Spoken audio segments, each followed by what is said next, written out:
After 20 years of marriage, my husband left me, and people think that means there must have been one explosive fight, one dramatic betrayal, one clear villain. But the truth is quieter and far more painful, because our marriage didn't end in a single moment. It ended slowly in the spaces between words, in the silences at the dinner table, in the way he stopped asking how my day was, and I stopped telling him anyway.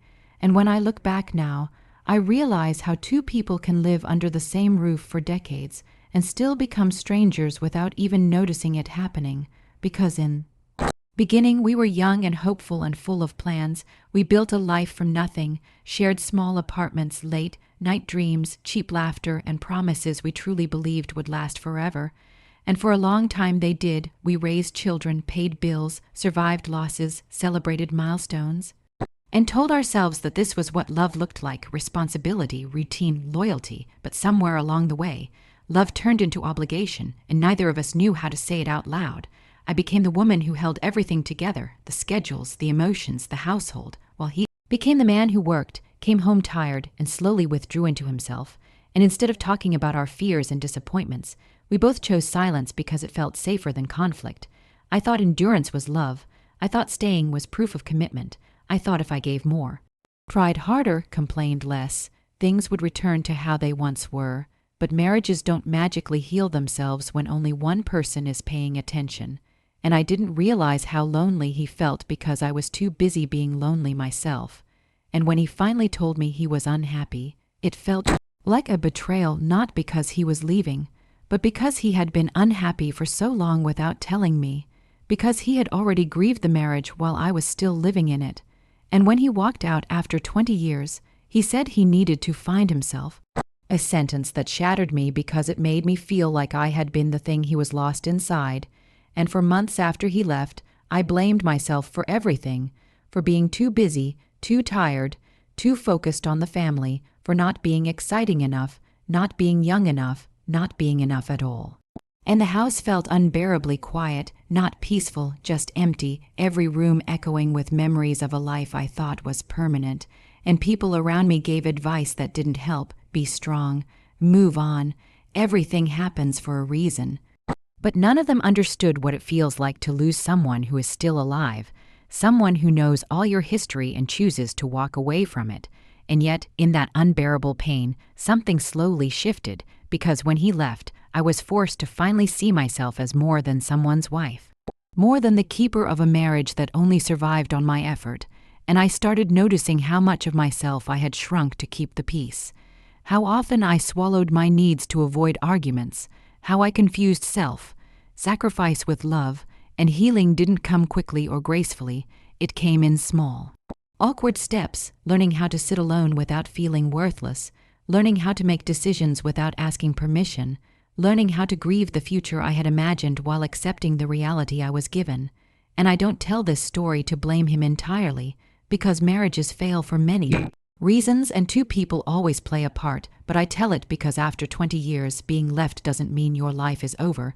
It means a chapter ended, one you didn't choose to close, but one that no longer reflected who you truly were. And today, when I look back, I no longer ask only why my husband left me after 20 years. I also ask why I stayed silent for so long, why I believed love meant losing myself, and why it took his departure for me to finally arrive at my own life.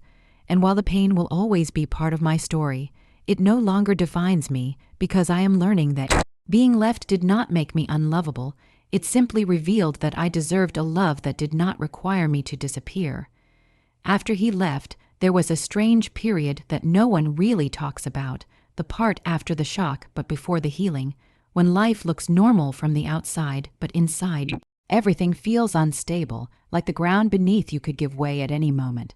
And this was the stage where reality truly settled in for me, because the legal papers were signed, routines changed, and people stopped checking in as often, assuming I was fine. But I wasn't fine. I was just learning how to function with a permanent ache, and every small thing reminded me of the 20 years we shared grocery shopping alone, sitting on one side of the bed, hearing a song we used to play in the car, and the hardest part wasn't missing him as a person. It was mourning the version of my life I thought was guaranteed, the future trips, the old age we joked about, the comfort of familiarity, and I had to confront an uncomfortable truth, that while I missed the idea of us, I didn't always miss the way I felt inside the marriage, because if I were honest with myself, I had been lonely long before he ever packed his bags, and admitting that felt like betraying my own pain, because how could I be lonely with someone for 20 years and not recognize it as a warning sign? And yet so many of us are taught that endurance is success, that if you just hold on long enough, things will eventually improve, especially as women. We are praised for patience, for sacrifice, for keeping families together at any cost. And I wore that praise like armor, even when it was slowly cutting into me. And as the weeks passed, I began to notice how my body reacted differently without him around, how I slept deeper without the constant tension of unspoken resentment, how my chest didn't tighten every evening waiting to see what version of him would walk through the door. And this realization came with guilt, because society tells us that if a marriage ends, especially after decades, someone must have failed, someone must be selfish, someone must be wrong, and I didn't want to see myself or him as the villain. But I also couldn't ignore the truth anymore, that love without emotional safety becomes a quiet prison, and during this time, I replayed our entire marriage in my mind, searching for the exact moment things changed. But there wasn't one. There were hundreds, tiny disappointments, conversations postponed, feelings minimized, dreams delayed for later. Until later never came, and when he said he felt invisible in the marriage, it stunned me because I had felt invisible too, and that was the cruel irony. Two people standing back to back, both desperate to be seen, neither knowing how to turn around, and slowly, painfully, I started understanding that his leaving wasn't only about wanting something new. It was also about escaping a version of himself he no longer recognized, and that understanding didn't excuse the pain he caused, but it softened the sharpest edges of my anger, allowing me to move from blaming to processing, and processing is exhausting because it forces you to sit with uncomfortable questions, like who am I when I'm not chosen anymore? What parts of myself did I abandon to keep this marriage alive? And why did I believe my worth depended on someone else staying? And there were days I felt strong and clear, convinced that this ending was a strange kind of beginning, and other days I felt like I was drowning in grief all over again, because healing is not a straight line. It loops back on itself, catching you off guard when you least expect it. And yet, even in those setbacks, something inside me was changing because I started making choices for myself without guilt, small ones at first, rearranging furniture, changing my routines, saying no without explaining, and each small act felt like reclaiming a piece of myself I had misplaced over the years. And I realized that while my husband leaving after 20 years broke my heart, it also forced me to finally listen to my own voice, the one I had ignored for too long, and that voice wasn't angry or bitter. It was tired, honest, and ready for something different, not necessarily another relationship, but a life where I no longer had to beg for connection, and this part of the journey taught me that closure doesn't come from answers given by the person who left. It comes from the answers you give yourself when you stop asking why you weren't enough and start asking why you accepted so little.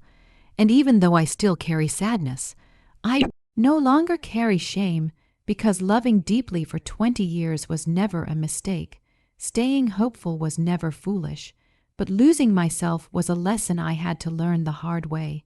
And as I move forward now, I'm not trying to erase the past. I'm learning how to carry it without letting it weigh me down, knowing that being left after 20 years did not end my story. It simply demanded that I finally begin telling it from my own point of view. By the time the third chapter of my life began, the chaos had quieted, not because the pain was gone, but because I had learned how to live alongside it without letting it control every breath I took. And this was the phase no one warns you about, the one where you are no longer falling apart, but you are not fully whole either, where the world expects you to be over it.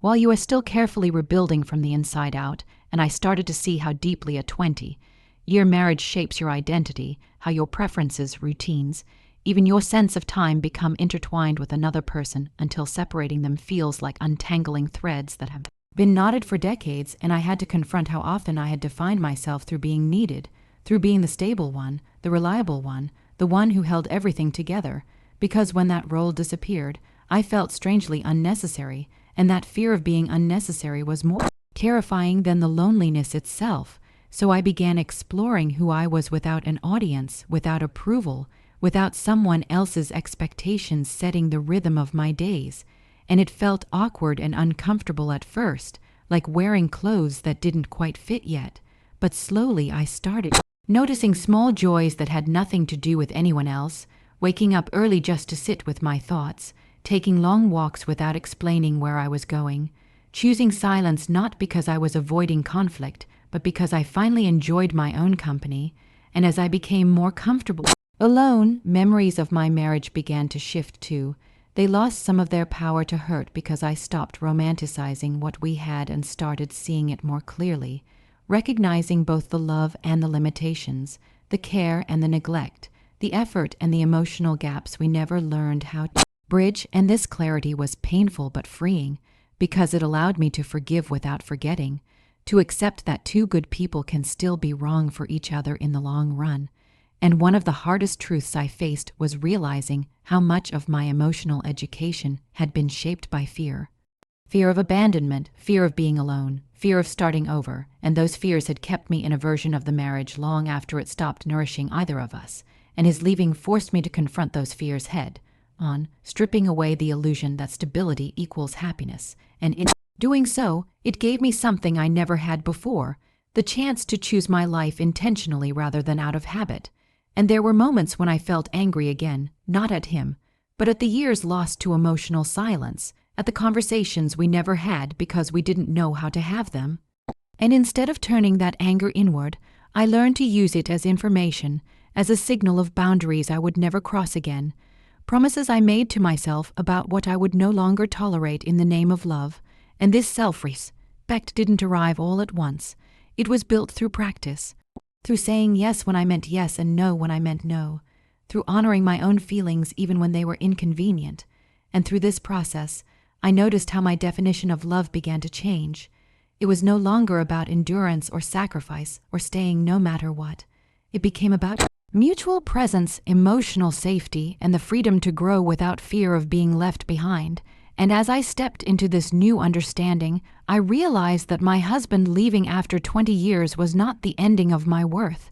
It was the ending of a chapter that required me to stay small, and while that realization doesn't erase the grief, it reframes it, turning loss into insight, and sometimes, late at night, I still think about him, not with longing, but with a quiet acceptance, acknowledging that our paths diverged because they had to, not because one of us was broken beyond repair, but because the life we built together had reached its natural conclusion, and now, standing in this third phase of healing, I am not chasing happiness or love or validation. I am choosing alignment with myself, my values, my truth, and that choice feels stronger than any promise I once made out of fear, because for the first time, my life belongs fully to me, and that ownership, earned through loss, is something no one can ever take away again. The final chapter of this story is not about closure in the neat, cinematic way people like to imagine, because after a 20-year marriage ends, there is no moment where everything suddenly makes sense and all the pain disappears. Instead, there is a quiet settling, a deep internal shift where you realize that the question is no longer why my husband left me after 20 years, but who have I become because I survived it. And this realization didn't arrive with celebration or relief. It arrived softly in ordinary moments when I noticed that my heart no longer raced at the sound of his name, when memories stopped feeling like open wounds and started feeling like distant photographs, meaningful but no longer alive, and I understood then that healing is not about forgetting. It is about integrating the past into who you are without letting it define who you will be.